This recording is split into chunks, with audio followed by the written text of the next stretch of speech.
Tekshirish natijasiga qaraganda bu balni siz to'g'sangiz bo'lmaydi, hayotingiz xavf etishi mumkin. Shuning uchun yo'lchingiz bilan maslahatlashib, qalbiy qilsanglar bo'ldi.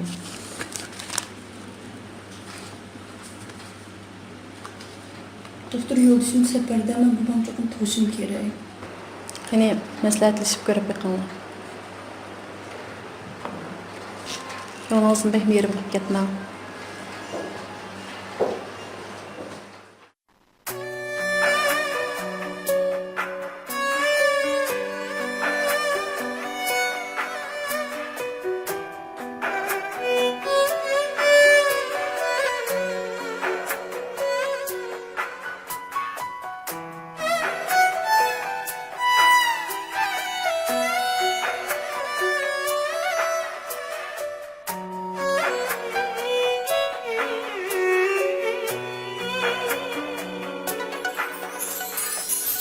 Görmegenni körüp öttüm, bilmegenni bilip öttüm. Vabası var köngüllerden, men birsini suyup öttüm. Lekin yodlar g'ayvat qilib, xazon qildi baharımni. Elib ketay yur azizim, yaman ko'zdan yiroq seni.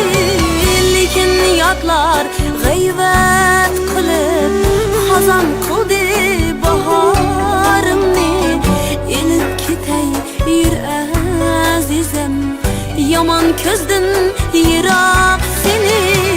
Muhabbet yur, muhabbet, yur ketimiz muhabbet.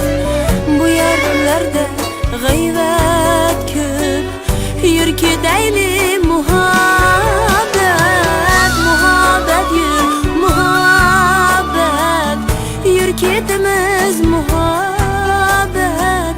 Bu yerlerde g'ayvat ko'p, yur ketimiz muhabbet.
G'ayvat qilib gulg'unchomni sundurmoqchi.